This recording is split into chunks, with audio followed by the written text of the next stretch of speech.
Halo sahabat, berjumpa lagi. Jadi kali ini kembali saya bahas kasus Pina Cirebon ya. Yang saya beri judul kejanggalan dalam pinjam meminjam barang antara almarhum Pina dengan Widi dan Eki dengan Anwar. Ya, sebenarnya juga dalam helm dengan si Frans ya. Yang dalam pandangan saya itu kemungkinan ada kejanggalan. Sebelumnya ini opini saya pribadi atas asas praduga tak bersalah. Ya. Yang saya lihat itu Widi dan Mega dan saksi Frans itu memiliki kesamaan. Ya, di malam kejadian. Pertama, Mega dan Widi bilang kenal secara langsung atau nginep itu Pina di rumah Widi itu dari hari Sabtu ke Sabtu. Ya, berarti 8 hari. Nah, itu pun Pina tidak selalu nginep. Yang saya baca di komen 3 hari. Jadi Pina nginep di rumah Widi itu 3 hari atau 4 hari lah. Ya, jadi mereka kenal 4 hari. Singkat sekali. Namun setiap memberikan pernyataan seolah-olah Mega Widi sudah kenal bertahun-tahun ya, dan setiap pernyataan yang ditunjukkan ke Pina itu selalu negatif ya, menjelekkan Pina. Kemudian kesamaan lagi, kata Widi dia pinjam barang milik dia, baju milik Widi, celana milik Widi, sepatu milik Widi. Begitupun pernyataan si Anwar terhadap Eki, dia katanya baru kenal Eki sehari, kemudian baju Eki basah karena gerimis, langsung dipinjam baju dia. Kemudian malamnya Eki meninggal. Jadi sama. Kedua Widi dan Anwar ini sama. Kenal sesingkatnya, kemudian pinjam sesuatu kepada mereka, kemudian malamnya meninggal. Jadi sama Widi dan Anwar ini. Ya. Nah, kemudian saya berpikir, ya, seandainya ini kasus pembunuhan, jika ini kasus pembunuhan Eki dan Pina, otomatis bukan hanya kepala Eki dan Pina yang berdarah, tapi baju Pina dan baju Eki juga harusnya berlumuran darah. Nah, kadang saya berpikir, jangan-jangan baju Eki dan baju Pina yang berlumuran darah diganti oleh pelaku dengan baju Widi dan Anwar. Paham maksudnya?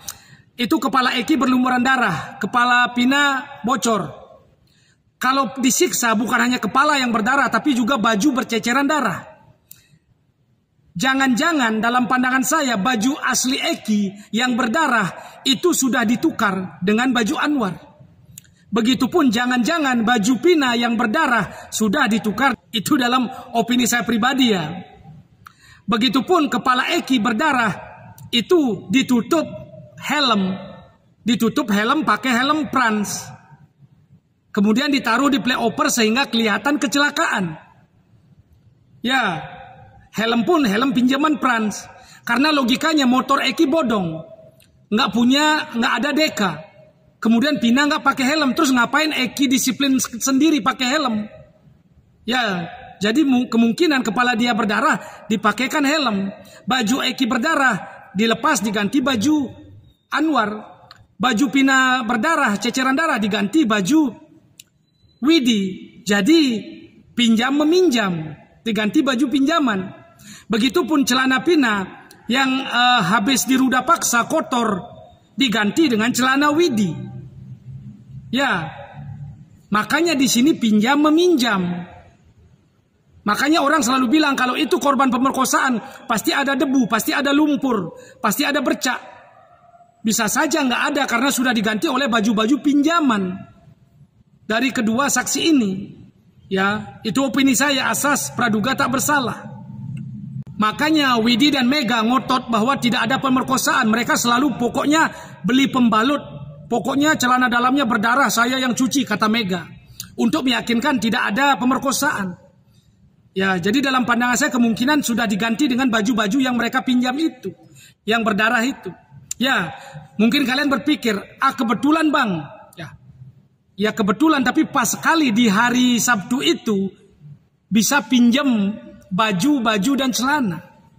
Ya, jadi agak, kalau kebetulan sekali kok janggal gitu loh. Ya, jadi itu dalam pandangan saya, dan silakan netizen yang menilai.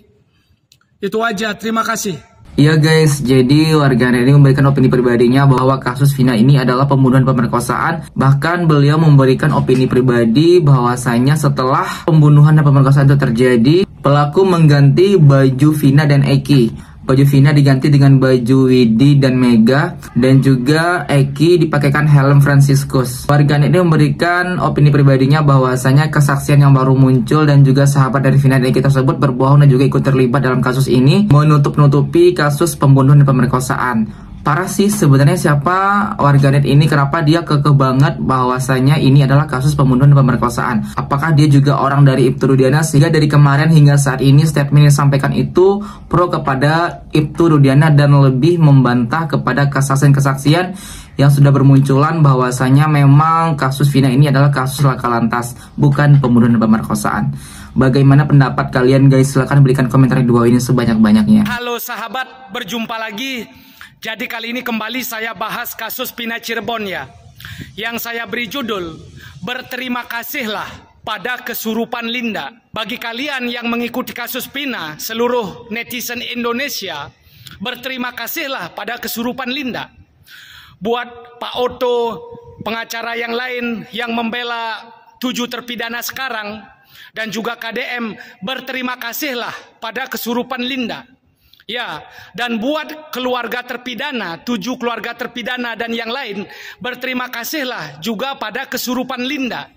Ya, namun saya tahu ketika saya bilang ini, saya bikin judul berterima kasih pada kesurupan Linda, kalian pasti ada yang banyak yang menertawakan, banyak yang mencemooh. Ngapain sih bang harus terima kasih pada kesurupan Linda?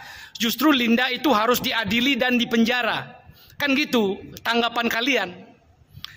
Jadi begini ya, kalau tidak ada kesurupan Linda, maka 7 yang terpidana sekarang itu tidak punya harapan untuk bebas.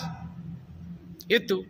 Sekali lagi, kalau tidak ada kesurupan Linda, maka 7 terpidana sekarang tidak ada harapan untuk bebas. Ya, itu fakta. Ya. Terus kalian bilang, tapi gara-gara kesurupan Linda mereka ditahan bang. Saya tanya pada kalian, kalian nonton tidak kesurupannya? Ada tidak dari awal sampai akhir kesurupan Linda menyebut para kuli bangunan? Tidak ada. Ada tidak kesurupan Linda menyebut nama orang-orang itu, 7 orang itu, 8 orang itu? Tidak ada. Yang Linda sebut nama Egi, teman tongkrongan Eki. Dan juga anak polisi yang lari ke Jakarta. Tidak ada Linda menyebut nama kuli bangunan. Ya, jadi ngapain kalian menyalahkan Linda, kesurupan Linda itu? Ya, jadi begini, kenapa saya bilang berterima kasih pada Linda? Saya tanya pada kalian, dari mana kalian awal mengikuti kasus Vina?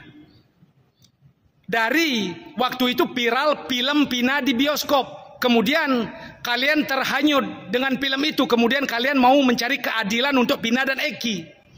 Kemudian kalian mau cari DPO pembunuh Eki dan Vina. Kemudian kalian berinisiatif untuk mencari DPO-nya, 3 orang DPO itu. Nah, setelah itu ketahuanlah ternyata salah tangkap. Dan akhirnya setelah ketahuan salah tangkap, virallah sampai sekarang. Dan kita membahas di tahun 2024 ini, membahas kasus ini. Jadi dimulai dari film itu. Nah, film itu dapat inspirasi dari mana? Dari kesurupan Linda tahun 2016. Jadi logikanya kalau tidak ada kesurupan Linda tahun 2016, maka film itu tidak ada tahun 2024. Maka belum tentu orang-orang itu bisa dapat sidang PK sampai sekarang. Jadi berterima kasihlah pada kesurupan Linda. Gini aja, kalau tidak ada kesurupan Linda, kita tidak akan bahas topik ini. Karena logikanya begini ya, saya ambil contoh. Pak Rudiana tidak percaya anaknya kecelakaan. Keluarga Vina tidak percaya anaknya kecelakaan. Kemudian Pak Rudiana keliling mencari pelaku. Ketemulah Aep yang dendam dengan para kuli bangunan karena pernah digerebek. Ya, Aib dendam. Kemudian Aib bilang ke Pak Rudiana dan teman-temannya, kuli bangunan itu Pak pelakunya. Kemudian akhirnya kuli bangunan itu ditangkap, disiksa. Setelah disiksa, Sudirman yang keterbelakangan mental mengaku merekalah pelakunya. Sudirman ngaku. Maka sampai sekarang mereka akan tetap di penjara. Kita tidak akan tahu mereka salah tangkap. Bagaimana jika memang benar kasus Vina dan Eki ini bukan pembunuhan dan pemerkosaan, namun kecelakaan lalu lintas? Otomatis Linda juga harus bertanggung jawab kepada 8 terpidana yang telah menjalani hukuman yang tidak mereka lakukan, guys. Bagaimana pendapat kalian? Silahkan berikan komentar di bawah ini sebanyak-banyaknya. Guys, itulah beberapa informasi terkait kasus Vina Cirebon dan juga kemunculan seorang warganet yang memberikan praduga dan opini pribadinya bahwasanya kasus Vina dan Eki ini adalah pembunuhan dan pemerkosaan. Bagaimana tanggapan kalian melihat statement dari warganet tersebut? Silahkan berikan komentar di bawah ini sebanyak-banyaknya. Kami dari YouTube Jasa TV mengucapkan terima kasih, pamit dan sampai jumpa.